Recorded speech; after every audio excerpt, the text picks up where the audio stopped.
So surface area is looking at the total area of all the faces of a 3D shape.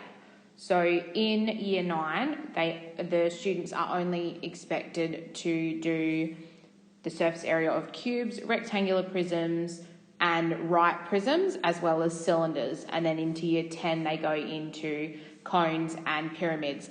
But this video will just touch on surface area of cubes, rectangular prisms, triangular prisms and cylinders, and then also a worded problem. And there will be another video going through surface area of cones and pyramids for the year 10 content. So to start with, we'll look at a cube. Now, the surface area is the area of all of the faces added together. If we look at the faces of a cube, we have 6 squares that make up the cube, and they're all equal. So when we're calculating the area of one face, we would normally just do length times length, one side multiplied by the other to get the area of that one square. So then, of course, to get the formula for a cube, we've got 6 of those, so we would then multiply the length squared by 6. And you can see here I've written the formula for the surface area of a cube is 6 times the length squared. So we'll do an example, and you can see there's a cube here. Now each of these sides are the same, and what we do then is we write, I'll just change colour, we write surface area equals 6 times the length squared, so we write our formula down first, and then we do 6 times 28 squared. And that gives us 4,704 millimetres squared. So because it's still an area question, we're still using squared units. It's just looking at a 3-dimensional shape, but it's the outside of the 3-dimensional shape. The next one is a rectangular prism. Now, a rectangular prism looks similar to a cube, however, the sides are all different. So we do have 3 pairs of equal faces. So you've got the front and the back, the top and the bottom, and then the 2 sides. So when we're looking at the formula for this, it's important that you remember that width can also be called breadth. So sometimes it is a B instead of a W, but for this video, I've used W for width. So I've labelled it there, length, width, and height. So what we would need to do is, if we found, say, the area of the front, so that's this part here. If we did that, we would do length times the height. And then to do the back, we would also do length times the height. So that's 2 of the same. For the top, we would do the length times the width, and that's in the green there. So we would do the length times the width, and then again for the bottom, we would do length times the width. And then for the side, we would do the width times the height. And again, for the other side, we would do width times height, which means if we're doing length times width, width times height, and length times height, but we need 2 of them, we get our formula from doing 2 lots of those 3 things added together. So we'll do an example now. And first thing is we label our sides. So I'm just going to label these length, width, and height. So then we put it into our formula. So surface area is 2 lots of the length times the width plus the width times the height plus the height times the length. Notice how it's not written the exact same as the first one. That's because the order of the rectangles doesn't matter as long as you have each combination. So when I write this out, I'm just going to move to the left a bit so I've got a bit more room. We do 2 lots of 34 times 13 plus 13 times 25 plus 25 times 34. And you just pop that into your calculator as it is. So you can type it in exactly how it's written there. So you need to have 2 and then a bracket, because otherwise it'll only multiply the first one by 2. So if we pop that into our calculator, we get 3,234 millimetres squared. The next one's a triangular prism. Now with triangular prisms, they don't necessarily have a set formula, and that's because it depends on the type of triangle that makes that front face. So you could have an equilateral triangle, which is the easiest because it means that the three rectangles that are between those two triangles are the exact same. But you could have an isosceles triangle where two sides of the triangle are the same, which means two of the rectangles would be the same. Or you could have a scalene triangle, and a scalene triangle means that each triangle, each side of the triangle is different, making each side of the rectangle different as well. So what we do first is we find the area of the two triangles. So you can use half the base times the height, or you can use base times height divided by 2. It's completely up to you. And then we find the area of the three rectangles using our rectangle area formula, length times width. Once we have those, we add all of them together to get the total surface area. So I've got an example here. Now, what I do usually do is I label the base and the height of our triangle, because that way I know which ones I'm using for the triangle. And I'm going to just do the area of the triangles here. So you'll see area of triangles is going to be 2 lots of half the base, which is 32, times the height. So I've got here, this 2 represents the fact that I've got to do the front and the back of the shape. And then I've got this section here, which is my formula for the area of a triangle, half the base times the height. So half times 32 times 24. We pop that into the calculator and get 768 centimetres squared. Now we've got 3 different rectangles here, and if you have a look at the triangle at the front, you've got a 40 centimetre side, a 24 centimetre side, and a 32 centimetre side. This means that every rectangle is going to be different.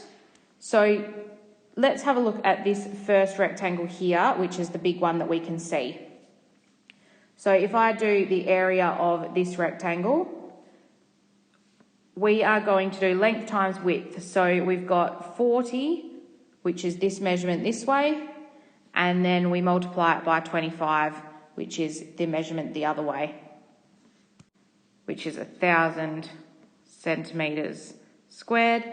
Then we have to look at this side rectangle. Now I can only draw just that side part there, but it would be this part in here that you can see. So if we do that, we end up with, this is 24, and then of course the depth is 25. So we've got 24 times 25, which is 600 centimetres squared.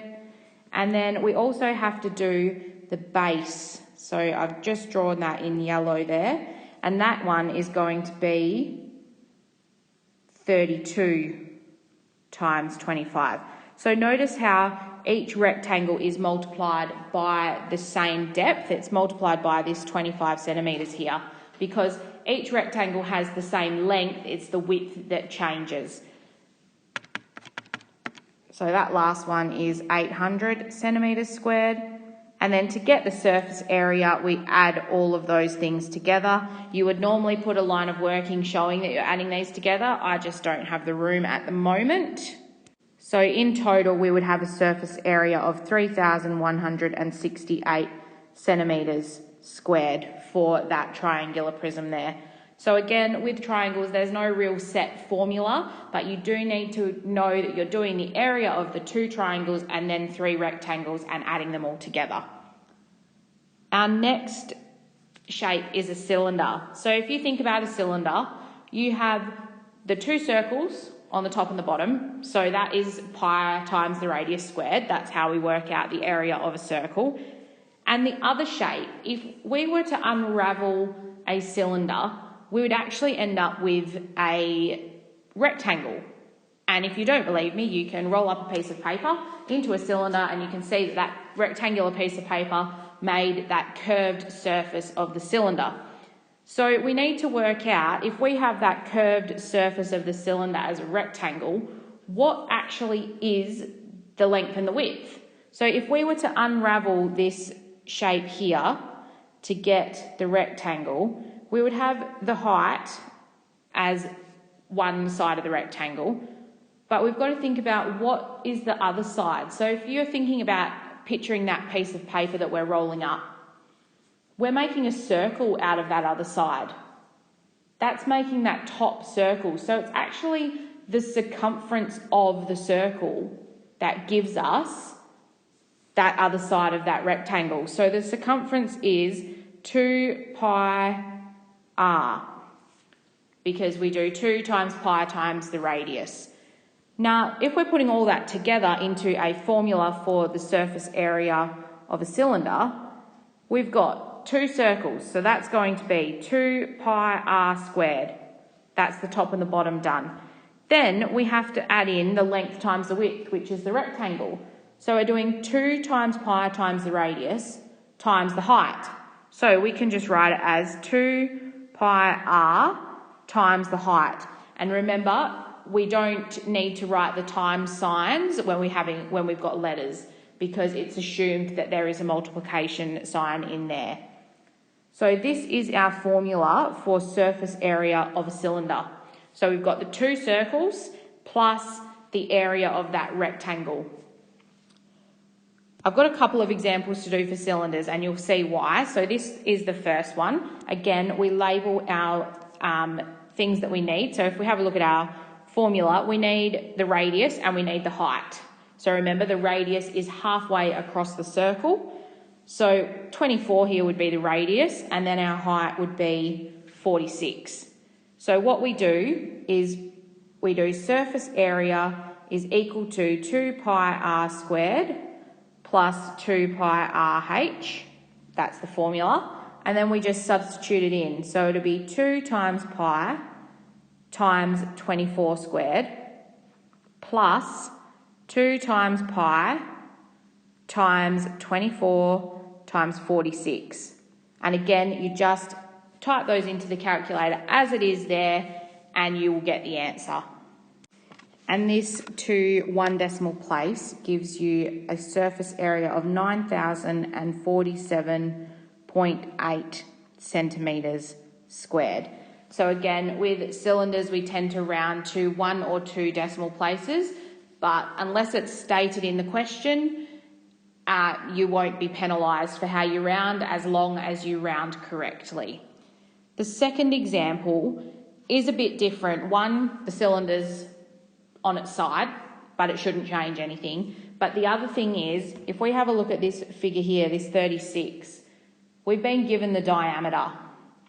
And that means that we can't use that number because our formula only says radius. So we need to first work out what our radius would be. And our radius is half of the diameter because it's only halfway across the circle. So we would have 36 divided by 2 first. And that gives us 18. And I do apologise, this was supposed to be around the other way, so this should actually be 29 metres there. And this would still be the height. Even though it's leaning on its side, it's still the height. So now we can do our surface area.